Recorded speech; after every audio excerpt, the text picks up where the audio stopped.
To my YouTube channel. আজ আমরা class 12 এর অন কিলিং এ ট্রি নামে একটা কবিতা আলোচনা করব। কবির নাম গিভ প্যাটেল। বিষয়বস্তু হচ্ছে অন কিলিং এ ট্রি নাম। On killing a tree, on মানে হচ্ছে about, about killing a tree, গাছকে হত্যা করার ব্যাপারে। এই কবিতাটিতে কবি আমাদের বলেছেন যে গাছকে কিভাবে হত্যা করতে হবে, গাছকে কিভাবে মেরে ফেলতে হবে। বর্তমান পরিস্থিতিতে শুনতে কেমন লাগছে? বর্তমান পরিস্থিতিতে এটা শুনতে কেমন লাগছে যে গাছকে কেমন ভাবে হত্যা করতে হবে? এটা যদি পড়ার বিষয়বস্তু হয় তাহলে তো প্রবলেম আছে, কেউ পড়তে চাইবে না। কারণ বর্তমান পরিস্থিতিতে বা যে কোনো পরিস্থিতিতে আমরা গাছের উপর নির্ভরশীল, প্রত্যক্ষ পরোক্ষ সব রকম ভাবে আমরা গাছের উপর নির্ভরশীল, গাছের উপরেই বেঁচে আছি। তবে আমরা যে কবিতাটা পড়ব, বক্তব্য যেটা সেটা কিন্তু আসল ঘটনা নয়। কবি বলেছেন একটা কথা, বোঝাচ্ছেন আর একটা কথা। তো কবিতার মূল বিষয়বস্তুতে পড়বে আমরা যে পয়েন্টটার প্রতি আলোকপাত করবো সেটা হচ্ছে, এটা হচ্ছে একটা অন কিলিং এ ট্রি একটা আইরনিক্যাল পোয়েম। প্রথমে বুঝে নাও আইরনিক্যাল ব্যাপারটা। আইরনিক্যাল ব্যাপারটা কি? আইরনিক্যাল ব্যাপারটা মানে হচ্ছে, irony is the difference between what is told and what is meant. Irony is the difference, পার্থক্য, what is told যেটা বলা হচ্ছে and what is meant যেটা বোঝানো হচ্ছে। বলছি একরকম, বোঝাচ্ছি আরেক রকম। এই কথাটাকে, এই বিষয়টাকে বলা হচ্ছে আইরনি। এই কবিতাতে এটি দেখানো হয়েছে। সাপোজ একটা উদাহরণের সাহায্যে বুঝুন। বাড়িতে আমরা টিভি দেখছি, হঠাৎ করে বাড়িতে বললো তুই সারাদিন টিভি দেখ। তার মানে কি আমাদের বাবা বা মা সারাদিন আমাদের টিভি দেখতে বললো? বললো টিভি দেখতে, কিন্তু বোঝালো যে মোবাইলের ক্ষেত্রেও একই কেস। সারাদিন মোবাইল চালাই আমরা, বাড়িতে বলে সারাদিন মোবাইল নিয়ে থাক, অন্য কিছু করার দরকার নেই। তাহলে এটা কি আসল বক্তব্য? এটা আসল বক্তব্য। কবি বলছেন যে গাছকে কিভাবে মেরে ফেলতে হবে, কিন্তু তিনি বোঝাতে চাইছেন যে না, এটা বিষয়বস্তু নয়, গাছের মূল্য বুঝতে হবে। আমরা যে পরিমাণে গাছ কেটে যাচ্ছি, আমাদের সমস্ত বায়ু দূষিত হয়ে যাবে, সমস্ত জল বিষাক্ত হয়ে যাবে, আর মানুষ তারপর বুঝবে যে টাকা দিয়ে সব কিছু করা যায় না, টাকা নিয়ে শুধুমাত্র বেঁচে থাকা যায়। তো এটা হচ্ছে কবিতাটাতে বলা হয়েছে যে গাছকে কিভাবে মেরে ফেলতে হবে, কিন্তু এটা আসল কথা নয়। তো যেটা বলা হচ্ছে তার বিপরীত। তো আইরনি কি? আইরনি হচ্ছে difference between, irony is the difference between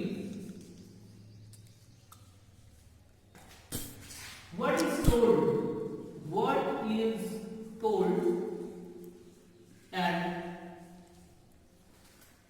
and what is meant.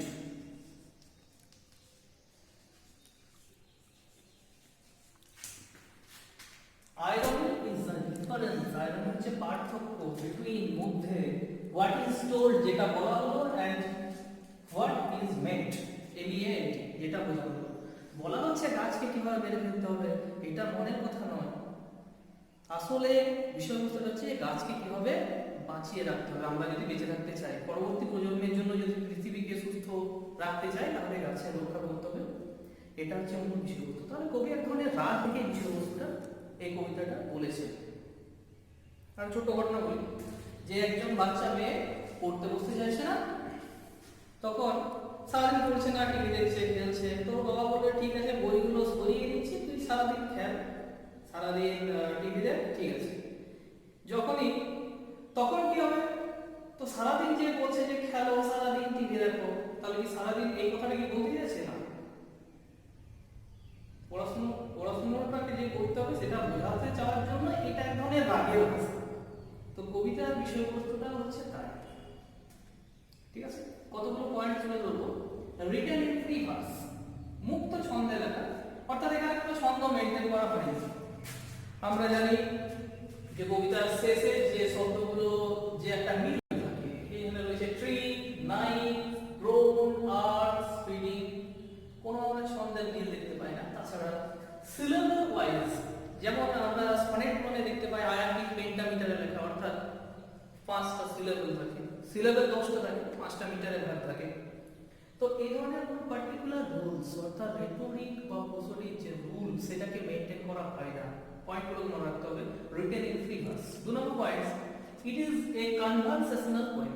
Conversational poem মানে হচ্ছে কনভারসেশন থেকে এসেছে কথাটা, অর্থাৎ কথোপকথনমূলক কবিতা। কনভারসেশন মানে কথাবার্তা, কনভারসেশনাল মানে হচ্ছে কথোপকথনমূলক একটা কবিতা। অর্থাৎ এখানে কবিতাটা পড়ার সময় আমরা দেখতে পাবো যে কবি যেন ডিরেক্টলি পাঠকদের সাথে কথা বলছেন। এটা 2 নম্বর পয়েন্ট। এই যে দুটো বৈশিষ্ট্য ফ্রি ভার্স এবং কনভারসেশনাল পোয়েম অর্থাৎ কথোপকথনমূলক কবিতা, এই দুটো যে স্টাইল সেটা কার স্টাইল? যিনি এই গিভ ব্যাটল যাকে ফলো করেছিলেন তিনি হচ্ছেন একজন ইংরেজি কবি যার নাম হচ্ছে Philip Larkin. Give battle follows the style of English poet Philip Larkin. It is an ironical poem. Ironical ব্যাপারটা একটু আগে বললাম। এই কবিতাতে কবি লিখেছেন যে গাছকে কিভাবে কেটে ফেলতে হবে। আচ্ছা, গাছ কেটে ফেলছো পরাগ দিয়ে, তবে কিন্তু গাছ কাটা সম্পন্ন হচ্ছে না। আরো কিছু আমাদের দেখিয়ে দিয়েছেন, যে আরো কিছু মাধ্যম দেখিয়েছেন যেটার মাধ্যমে গাছকে কমপ্লিটলি শেষ করা যায়। Here cutting down a tree becomes ceremonial task.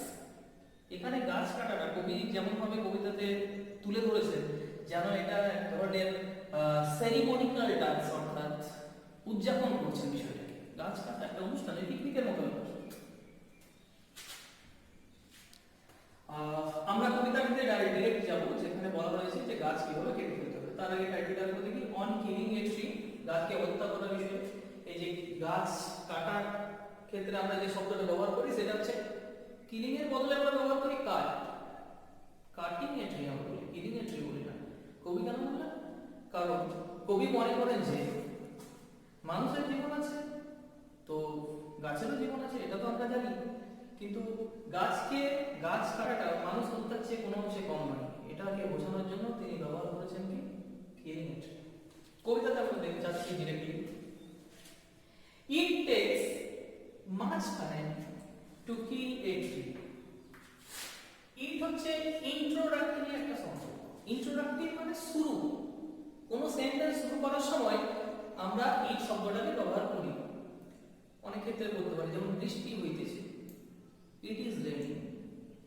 ইট এবং দেয়ার, THER, এই দুটো এমন শব্দ যেগুলোকে আমরা ইন্ট্রোডাক্টরি ওয়ার্ড বলি, যেগুলো দিয়ে সেন্টেন্স শুরু করা যায়।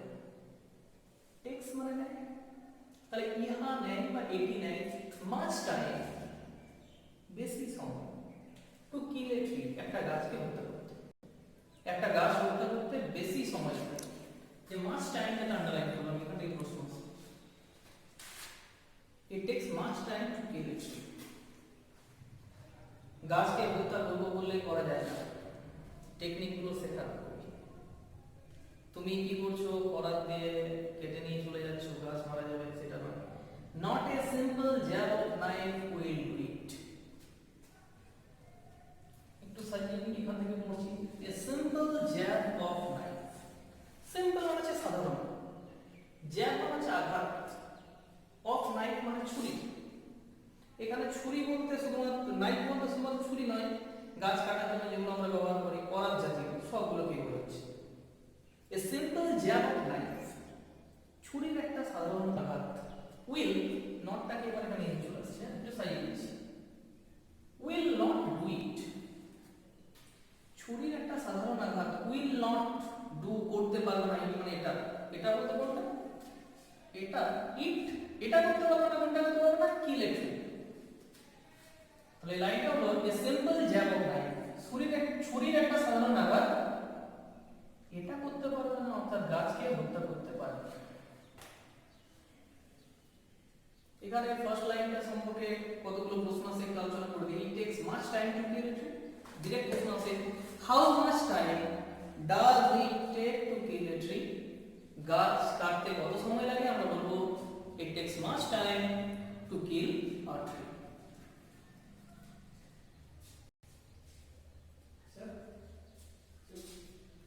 It has grown slowly, consuming the earth. It has grown, এটা বেড়ে উঠেছে। It has grown, বৃদ্ধি পেয়েছে, গাছ বৃদ্ধি পেয়েছে। একদিনে বেড়ে ওঠেনি, কেমন বেড়ে উঠেছে? স্লোলি, আস্তে আস্তে। একটা গাছ বেড়ে উঠতে সময় লেগেছে, ধীরে ধীরে বেড়ে উঠেছে। Consuming the earth, consuming,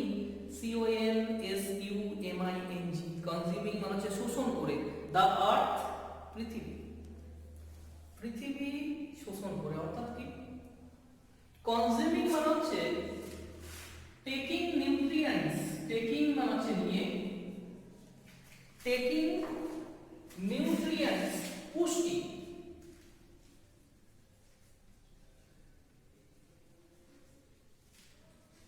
from the earth, পৃথিবীর মধ্য থেকে তার যে পুষ্টিটাকে সংগ্রহ করে একটা গাছ বেড়ে উঠেছে স্লোলি, আস্তে আস্তে। আর কি করে? না পুষ্টি গ্রহণ করে। কোথা থেকে পুষ্টি গ্রহণ করছে? আর্থ। কনজিউমিং ওয়ার্ডটাকে মনে রাখতে হবে, শোষণ করা। তাহলে কি শোষণ করে বেড়ে উঠেছে? পৃথিবী থেকে।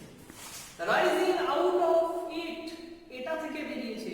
রাইজিং আউট অফ ইট, পৃথিবীর সারফেস, সেখানে কোনো একটা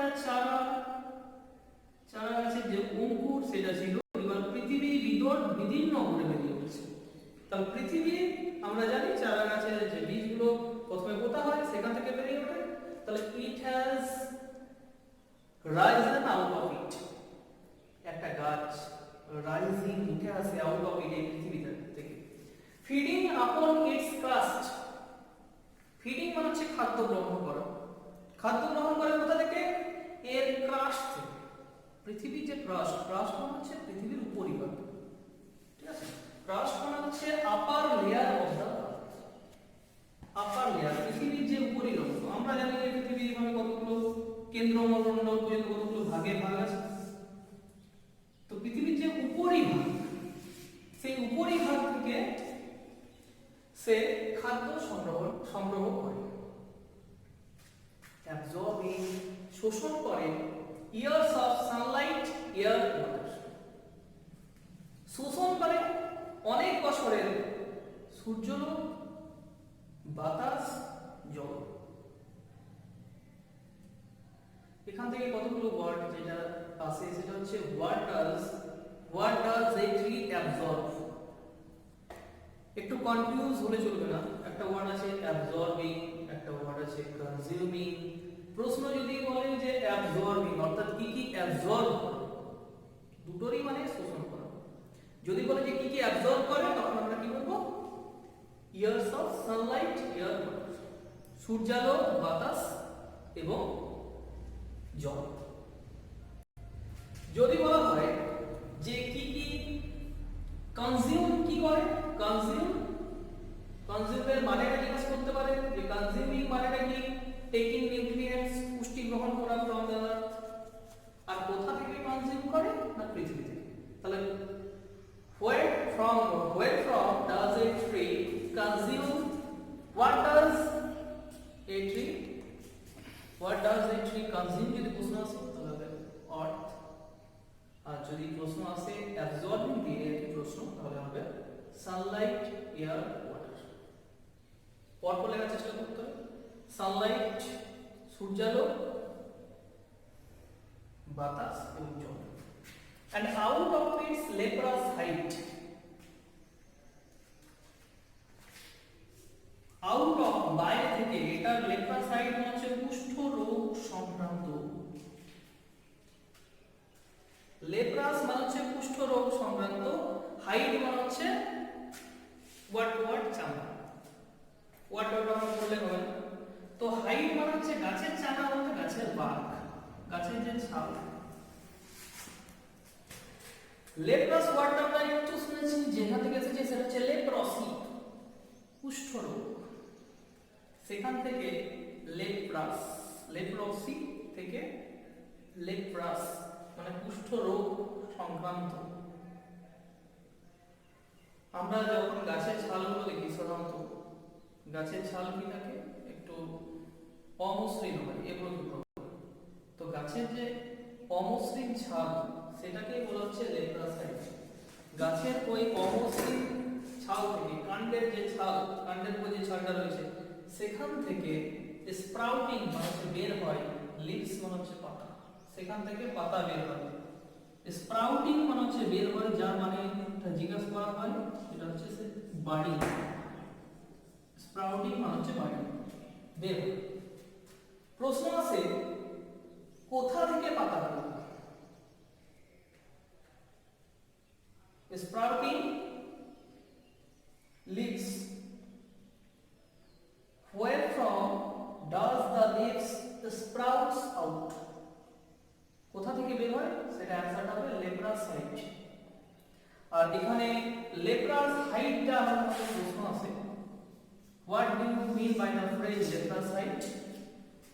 তার মানে হচ্ছে এটা একটা নোটস লিখতে হবে। Leprous height refers to Leprous height refers to tree bark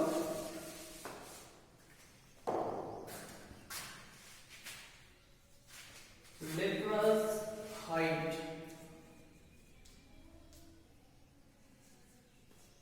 refers to tree bark which is probably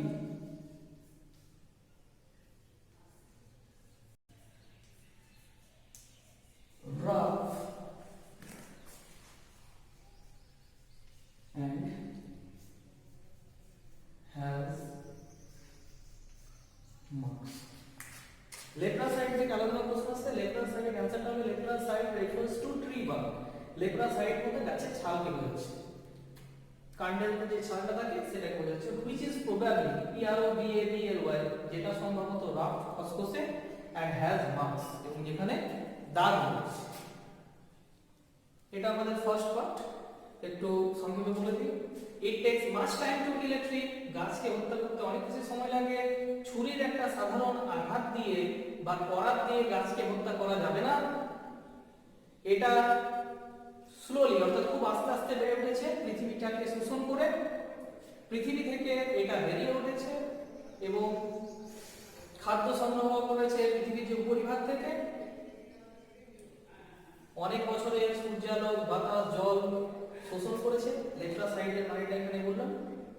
এখান থেকে একটা গ্রামাটিক্যাল প্রশ্ন আছে, ইট takes much time to kill a tree, বেশি সময় নেয়, নেগেটিভ করতে বলে। মাচ টাইম মানে বেশি সময় নেয়, এটাকে নেগেটিভ করতে বলে। আমরা অ্যানসার করব it doesn't take less time to kill a tree. It does not take, নেয় না, less time to kill a tree. এটা আমাদের ফার্স্ট পার্ট। ভিডিওটি কেমন লাগলো সেটা অবশ্যই জানাবেন। Thank you so much.